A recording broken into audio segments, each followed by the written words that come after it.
प्रकृति ने हमारी ज़रूरत की जितनी भी चीज़ें हैं उसको ज़रूरत से ज़्यादा दे रखा है, पशु, पंछी, जीव-जंतु, इंसान सबके लिए। फिर भी भूखमरी है कहीं, तो तमाम तरह की कमियाँ दुनिया में हैं, तमाम तरह की असमानता है, कोई खा-खा के मर रहा है, कोई बिना खाए मर रहा है। तो इसके पीछे का क्या कारण हो सकता है? इसके पीछे का कारण तो यही है ना कि कहीं न कहीं से हम एक ईमानदार सभ्यता नहीं विकसित कर पाए। हम एक ऐसी सभ्यता विकसित करने में असफल रहे जो समानता पे आधारित है, जो न्याय पे आधारित है। मार्टिन लूथर जूनियर ने कहा था कि अगर किसी एक व्यक्ति के साथ भी अन्याय हो रहा है दुनिया में, तो इसका मतलब है कि अन्याय है समाज में। तो एक व्यक्ति भी अगर भूखा है, तो इसका मतलब कि कहीं न कहीं असमानता है। आज गज़ा में हज़ारों बच्चे, बूढ़े, औरतें भूख से मरने के कगार पे हैं। लेकिन दुनिया असमर्थ है, असहाय है, या यूँ कहें कि तमाशबीन बनी हुई है। हम किसी को भी, किसी निर्दोष व्यक्ति को इस तरह भूख से मरते हुए नहीं छोड़ सकते। यूनाइटेड नेशन का कहना है कि हज़ारों हज़ार लोग हैं जिन्हें अगर जल्द ही सुविधाएं नहीं दी गई भोजन की और स्वास्थ्य की, तो वो मर जाएंगे। सबसे बड़ा दोषी कौन है इसका? अगर मेरे नज़रिए से देखिए तो सबसे बड़ा दोषी तो धर्म है, ये जो दुनिया में विकसित हुए हैं। और धर्म के नाम पे जब हमास के आतंकियों ने इज़राइल पे हमला करके वहाँ के हज़ारों हज़ार निर्दोष लोगों को मार दिया था, तो उस घटना के बाद जश्न मनाने वाले जो हैं वो सबसे बड़े दोषी हैं।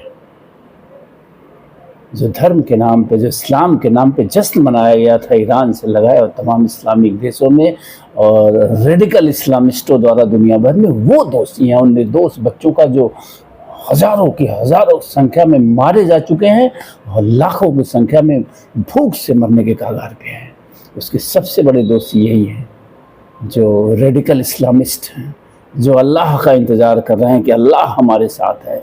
अरे अल्लाह तुम्हारे साथ है तो क्यों भूख से मर रहे हैं ये गजा के निर्दोष बच्चे?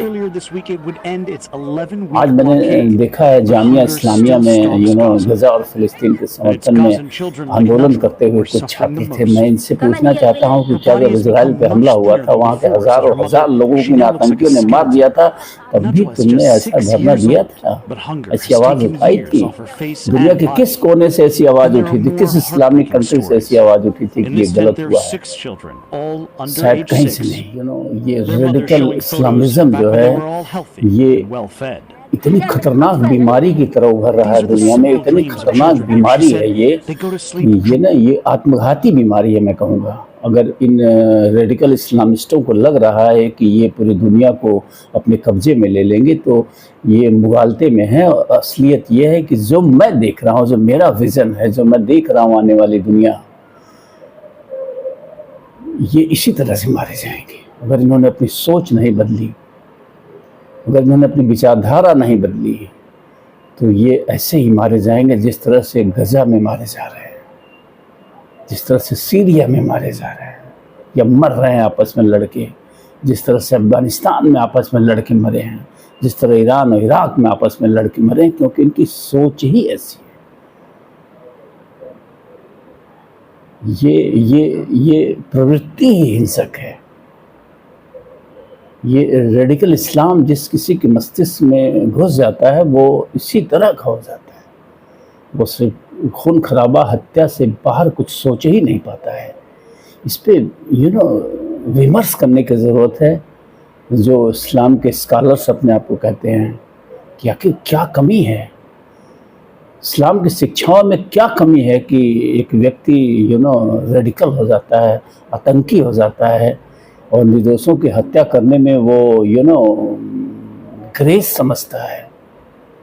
क्या भूल है, कहाँ गलत है इस्लाम कि इस तरह से खुखार इंसान, राक्षस पैदा हो रहे हैं इस्लाम की शिक्षाओं को ग्रहण करने के बाद अगर इसमें सुधार नहीं हुआ, इसमें बदलाव नहीं हुआ, तो मुझे बड़ा डर है कि आज जो गजा में हो रहा है, जो तमाम निर्दोष मासूम बच्चे भूख से बिलबिला के मर रहे हैं, वैसा ही जगह जगह होगा।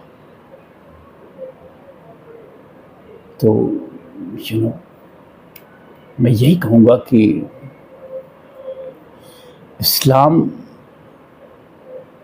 के मानने वालों का ये कर्तव्य है कि वो इस्लाम को फिर से रीडिफाइन करें, परिभाषित करें नए ढंग से।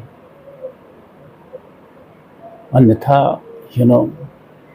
आज एक गजा है, कल तमाम गजा आपको दिखेंगे। थैंक यू, नमस्कार।